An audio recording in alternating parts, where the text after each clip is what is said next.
Assalamualaikum warahmatullahi wabarakatuh. Hi everyone, welcome back to my English class. Today I am going to assist you to complete some writing activities. Okay, the materials for today's lesson is taken from your textbook Full Blast Plus 4, Unit 4B, page 62 and 63. And the topic that we are going to cover today is the how to discuss advantages and disadvantages of something. Okay, advantages means kelebihan. Disadvantages is the opposite. Okay, kelemahan sesuatu. Alright, so let's begin. Okay, today's lesson start with this question. Okay, you can see this question on that page, on page 62. When you do school projects, do you prefer working in a group or do you prefer working on your own? Why? Okay, so soalan dia tanya, bila kamu melakukan school projects, bila kamu ada projek untuk sekolah, do you prefer? The word prefer here means lebih suka. Adakah kamu lebih suka working in a group or do you prefer working on your own? On your own means alone. Alright, so why? You can answer yes, you can answer no. You can choose working in a group or you can choose working on your own. It is up to you. But you have to give reasons. Okay, let's take a look at this example. Alright, so this girl, she prefer working in a group. Okay, let's read what she said. I prefer working in a group because I think it is very helpful and useful. Okay, helpful means sangat membantu. Useful, sangat berguna. Right, to work with other people. Yang ni dia kata, dia lebih suka working in a group. Okay, so first of all, ini baru masuk sebab yang pertama. When working in a group, we can divide the task. Divide the task, membahagikan tugasan. Alright, so this is the first reason. Besides, selain itu, just like the saying, two heads are better than one. So dia sebut ada satu pepatah. Two heads are better than one means lagi ramai lagi bagus. Right, and then dia hurailah sikit kenapa dia kata macam pepatah ini. We will be able to get more ideas when we work with other people. Right, so get more ideas ini sebab dia yang kedua. Kenapa dia suka kerja dalam group? Right, satu, boleh bahagi tugas. Yang kedua, boleh share lagi banyak idea. Lagi ramai ahli kumpulan, lagi banyak idea dia akan dapat. Right, and then the last reason. Plus, I am sure it will be fun to work with our friends. Right, fun to work with friends. This is reason number 3. Alright, so this is her opinion. She prefers working in a group. Let's take a look at another example. Alright, this boy right here, he prefers working on his own. Let's read his reason. I prefer working on my own because I don't work well in a group. Don't work well means dia tak pandai bekerja dalam kumpulan. So dia nak explain ni kenapa. First of all, sebab yang pertama, I have my own ideas and not many people are open to new ideas. Right? So dia kata, saya ada idea sendiri, saya ada banyak idea. Tapi orang lain, they are not open. Not many people are open to new ideas. Tak semua orang berfikiran terbuka. Right? So dia rasa, I will be wasting my time convincing them to agree with me. Dihurai. Right? Dia ada idea tapi tak semua orang berfikiran terbuka. So dia akan buang banyak masa, wasting time, convincing untuk meyakinkan mereka to agree with me, untuk setuju dengan saya. Alright, itu sebab pertama. Besides, sebab yang kedua, it is distracting when they start talking about unrelated things during the group discussion. Distracting, sangat mengganggu. Right? He wants to focus in his work, right? But when other people start talking about unrelated things, benda yang unrelated, tiada kaitan, so dia akan rasa distracted, dia akan rasa terganggu. Ini sebab yang kedua. And then sebab terakhir, Plus, I believe I can finish my work faster on my own. Dia kata dia kerja sendiri lagi laju. So this is reason number 3. Alright, so based on the opinion of these two people, we can see some advantage and disadvantages of working in a group. Right? For example, the girl earlier said that she enjoys working in a group, and then she listed down all of the advantages. But this boy, he doesn't like working in a group. So whatever ideas that he gave is a negative one. The disadvantages, cannot focus, distracted, right? And then wasting time. Okay, so let's proceed. Okay, this is the first question, okay, that we are going to discuss. What are the advantages and disadvantages of team project work at school? Okay, team project work. Normally here we call it group work. Okay, so the focus here is on the advantages as well as the disadvantages. So first, let's take a look at the advantages. Kita tengok dulu apakah kelebihan-kelebihannya. Alright, so in the sample essay, in the second paragraph, this is the advantages. So it is a fact that students benefit in many ways from doing team project work. Okay, para pelajar mendapat banyak manfaat dengan melakukan team project work. To begin with ni samalah macam tadi. First of all, okay, it is an ideal way for students to learn to cooperate and at the same time learn about a particular subject. Cooperate. Apa maksud learn to cooperate?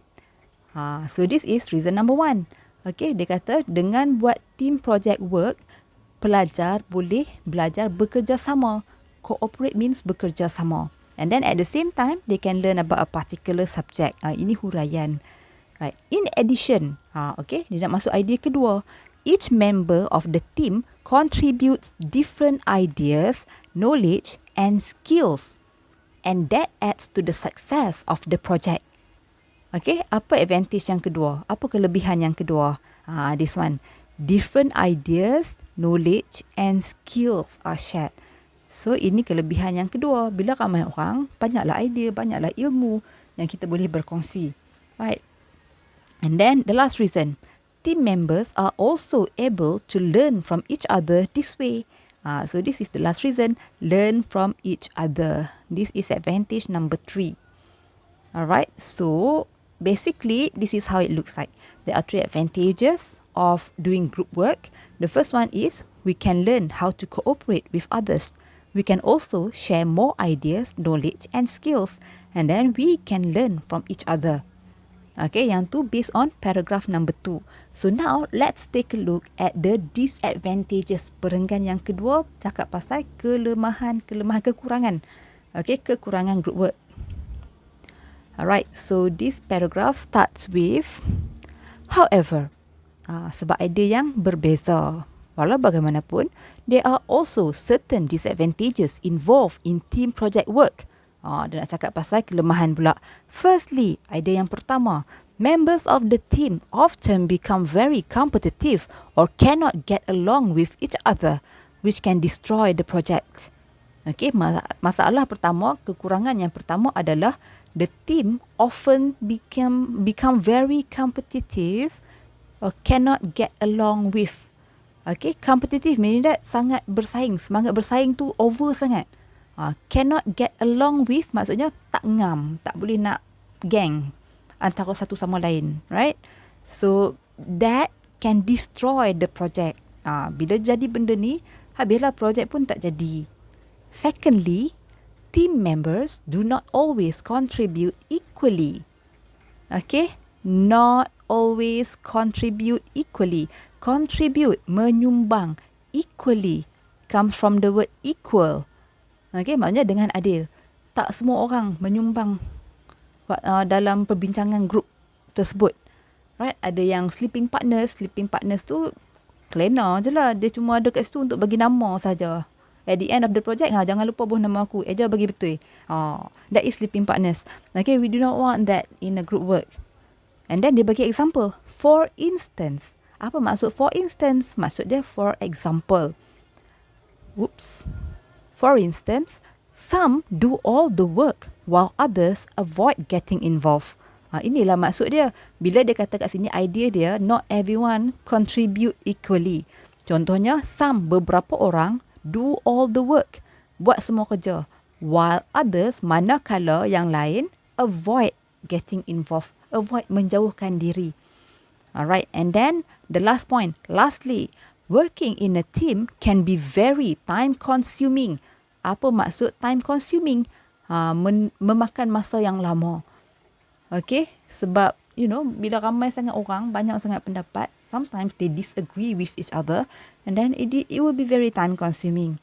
As a result, kesannya students often become frustrated and think that they could do it all faster alone. Right, bila jadi macam tu, students biasanya rasa frustrated, rasa alah menyesal lah buat group work, and then they begin to think that kalau aku buat seorang lagi cepat siap. So things like that is a negative kind of thinking, right? Which is not good. Alright, so basically these are all the content points, right? The content for the disadvantages. The first one, the members might become too competitive and they cannot get along well with each other. And then no equal contribution, tiada sumbangan yang adil, right? Ada orang kerja lebih, ada orang kerja sikit. And then it is also time consuming. So these are all the main points. Tapi bila dia tulis dalam bentuk ayat yang panjang and then dia bagi huraian, which is good. Okay, this is how you should write your essay letter. Okay, so kita dah ada perangan kedua, kita dah ada perangan ketiga. So before you write the advantages and the disadvantages, kena ada apa?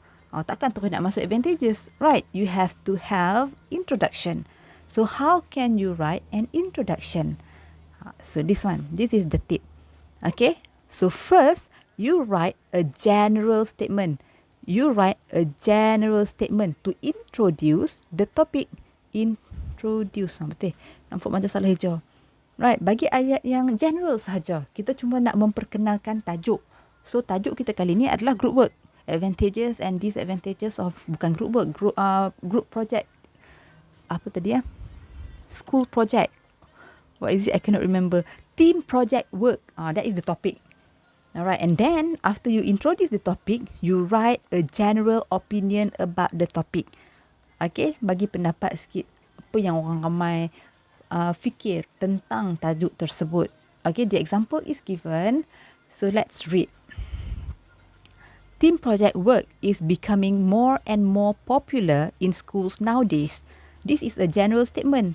Right, tajuk kita team project work. Jadi dia bagi je lah satu ayat penyata yang general. Team project work ni dah menjadi makin popular di sekolah zaman ini. And then this is the general opinion. Some teachers and students believe that it has many advantages.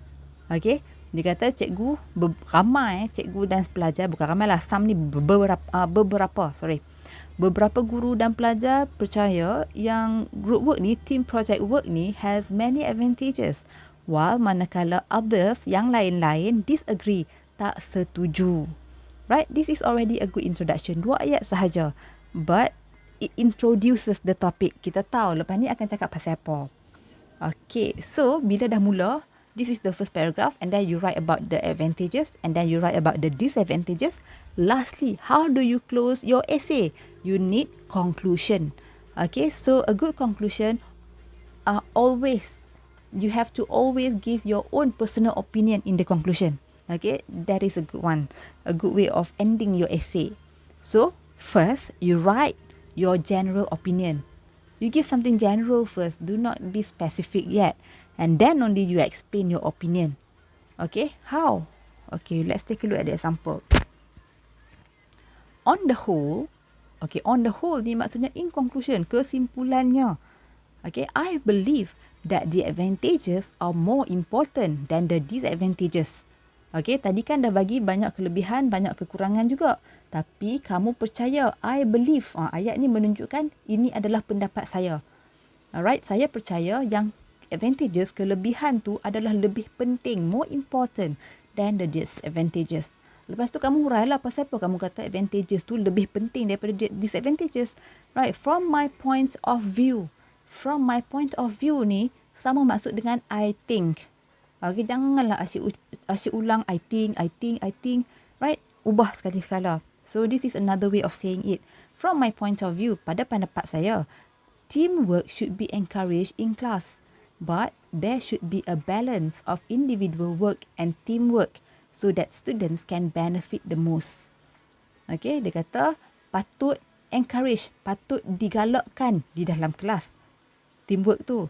But kena ada balance antara individual work dan teamwork.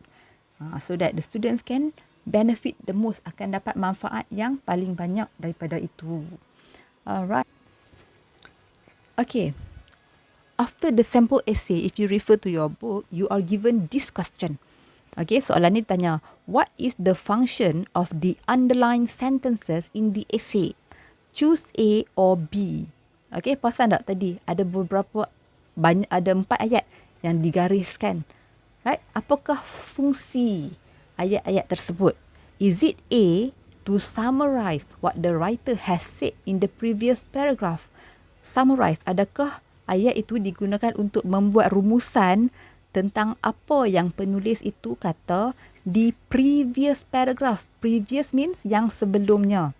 Or is it B, to introduce the main idea of the paragraph? Untuk memperkenalkan main idea, isi penting, isi utama dalam paragraph tersebut. So let's take a look one by one. Let's go back again. Right? So this is it. Paragraph number 1. Team project work is becoming more and more popular in school nowadays. Right? This is just the introduction. And then, from this sentence, we know what the essay is about. Daripada ayat ni, satu ayat ni, kita tahu dah. Essay ni, karangan ni nanti akan cakap pasal apa? Akan cakap pasal team project work. So, this is a good introduction. Okay? Daripada ayat ni, kita dah tahu. The whole essay tu cakap pasal apa? So, dia rumuskan kesimpulan. Everything there. Okay, second paragraph, dia kata, it is a fact that students benefit in many ways from doing team project work. So, dalam ayat ni, dia tak ada perkataan advantages. Betul tak? But we know, kita tahu dia nak cakap pasal kelebihan-kelebihan team project work. Sebab dia sebut perkataan benefit. So, ayat ni adalah isi penting. Isi dia tak ada lagi kat sini. Tapi dia nak habaq kata, perenggan ni saya akan cakap tentang advantages, kelebihan-kelebihannya. Right. Tapi perenggan yang seterusnya. Okay. In the next paragraph, the first sentence, dia kata, however, there are also certain disadvantages involved in team project work. So daripada ayat ni kita tahu dah perenggan ni nanti dia akan cakap pasal apa. Dia akan cakap tentang disadvantages. So this is a good first sentence. Now let's take a look at the last paragraph. Okay, on the whole, I believe that the advantages are more important than the disadvantages. Okay, ayat tu general je. Tapi kita tahu dah. In that paragraph, dia akan cakap tentang dia punya pendapat, opinion. Sebab dia kata kat sini, I believe, saya percaya advantage tu lagi bagus daripada disadvantage. So, dekat lepas-lepas tu, dia akan hurai lah. Pasal apa dia berpendapat sebegitu. So, let's go back to the question. The answer is B. Okay, so the underlined sentences, ayat-ayat yang digariskan, is used to introduce the main idea of the paragraph. Kita baca ayat tu, kita dah tahu dah dalam perenggan tu akan cakap pasal apa. That is a good feature of an essay. Okay, ayat itu kita panggil apa tau? We call it topic sentence. Okay, jadi topic sentence ni apa dia? Topic sentences introduce the central idea of the paragraph. Daripada ayat tu kita dah tahu dah central idea. Perenggan tu akan cakap tentang apa? Berpusatkan apa? The other sentences in the paragraph, ayat-ayat lain dalam perenggan tu, develop the idea expressed in the topic sentence. Okay, ayat pertama tu isi penting dia. Ayat-ayat yang seterusnya akan menghuraikan isi tersebut. Okay, dengan cara by expanding on it. Panjangkan lagi, huraikan lagi. Giving examples, bagi contoh. or explaining it ataupun menjelaskan apa yang dia maksudkan dengan pendapat tersebut. Alright, so this is what it means. Inilah maksud topic sentence. So later, I want you to practice writing a good topic sentence. Boleh refer balik contoh. Karangan contoh yang tadi tu. Alright, so moving on. The next important thing about essay writing is the use of linking words and phrases. Okay, perkataan-perkataan untuk menghubungkan satu idea kepada idea yang lain. So this one is very important. You know why? Because markah diberi adalah 5. So let's say your total mark for essay is 20. Right, 20 tu dia punya pecahan adalah 5, 5, 5, 5. Salah satu daripada 5 tu adalah untuk connectors, organisation, cara kamu susun idea, cara kamu link, cara kamu kaitkan idea pertama kepada idea kedua. So that's why it is very important to use linking words and phrases in your essay. Okay, let's take a look at the examples. Kita tengok dalam karangan tadi tu, apa linking words and phrases yang dia guna. Alright, the first paragraph. Team project work is becoming more and more popular in schools nowadays. Some teachers and students believe that it has many advantages, while others disagree. Can you identify? Ada tak linking words dekat sini? Perkataan yang menghubungkan dua idea. Okay, the word is while. Okay, manakala. This is a good one. You know why? Because it is used to show contrast. Ayat pertama membawa idea yang berbeza dengan ayat yang kedua. Okay, that's why while is, I would advise you to use the word while. Okay, belajar cara guna dengan betul dan cuba tulis ayat guna perkataan while. Okay, ayat pertama dia kata, some teachers and students believe that it has many advantages. Dia cakap pasal kelebihan. While others, manakala yang lain disagree, yang lain tak setuju. So, contrasting ideas. Okay, second paragraph. It is a fact that students benefit in many ways from doing team project work. To begin with, okay, kita tengok. The first connectors is this one. To begin with. Maksud dia sama dengan first of all. Firstly. Right? So, we use this to start a point. Untuk bagi point yang pertama. Okay, and then it is an ideal way for students to learn, to cooperate, and at the same time, kita ada and. And tu apa? And tu adalah conjunction. Okay, conjunction ni kita baca kat sekolah rendah dulu. Fungsinya, gunanya untuk link two ideas in one sentence. Okay, yang ni untuk sambung dua idea dalam ayat yang sama. Kalau yang colour biru ni, di permulaan ayat. Yang saya buat colour merah ni macam tadi while kan. Yang tu kita guna di tengah-tengah ayat. Alright, and then kita baca lagi. At the same time, learn about the particular subject. In addition, okay, in addition. Colour biru, kita mula. Okay, apa fungsi dia? Fungsi dia is to add a point in a new sentence. Ni idea pertama, to begin with. Ini idea kedua. Okay, in addition. And then ada apa lagi? Okay, sekali lagi ada and, conjunction. Okay, ada lagi? Ada lagi satu, also. Okay, also tak berada di permulaan ayat. Tapi also digunakan untuk tambah idea yang baru. Okay, bila ada perkataan also, kita tahu dah automatic. Tadi ni idea lain. Ini idea yang lain. Satu lagi idea. Alright, so these are some of the examples. In paragraph 3, okay, this paragraph start with the word however. Pasal apa dia mula dengan however? However digunakan untuk show contrast. Okay, perbezaan idea. Macam tadi, while. While kita guna di tengah-tengah ayat. Okay, but this one, however, kita guna di permulaan ayat. Sebab contrasting ideas, tadi perenggan kedua, kita cakap tentang advantages. This one, kita nak cakap tentang disadvantages. Alright, so the next one is firstly. Firstly samalah macam tadi, to start a point. Tapi janganlah asyik-asyik. Tadi dah firstly, lepas tu first of all. Guna perkataan-perkataan yang berbeza. Okay, jangan repeat perkataan. And then ada perkataan or. Or tu apa? Or tu sama dengan and tadi. Dia adalah conjunction. Dia sambung dua ayat. And then ada perkataan secondly. Okay, firstly, secondly. Kalau tadi to begin with and then besides. Fungsi dia sama untuk tambah idea. Okay, to add a point. And then ada for instance. For instance tadi telah abang kan maksud dia apa? To give example. Maksud dia sama dengan for example. And then ada while lagi sekali. To show contrast.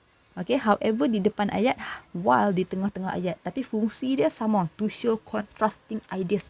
Untuk menunjukkan idea yang berbeza. And then untuk idea yang terakhir, kita guna lastly. Kalau tadi untuk advantages, connectors dia kita guna also. Yang ni kita guna lastly. And then the last one, as a result. As a result ni guna untuk apa? To express consequences, akibat. Okay, bila buat macam ni, akibatnya dia pun rasa macam ni. So, it is very good if you can practice using all of these connectors correctly. Okay, sebab ada markah. And then, when you use connectors like this, ayat tu akan lebih tersusun. Okay, let's move on. Oh, ada lagi satu. And. Okay, nampak tak? Ada banyak connectors. Setiap ayat ada connectors. That is a good feature. Ciri-ciri yang baik untuk link all of your ideas together. The next paragraph. On the whole. On the whole tu kita guna untuk merumuskan sesuatu. Right? To summarize. In short. In a nutshell. On the whole. And then, dua frasa ni. I believe dengan from my point of view.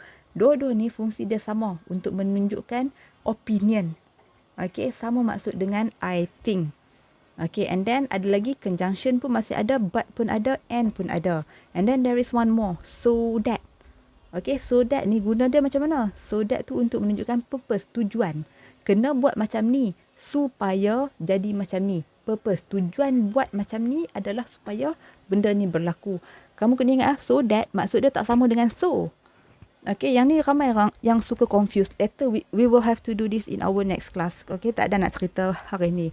Tapi please remember, so dengan so that tu maksud dia berbeza. Alright, is that all? Yes, that is all.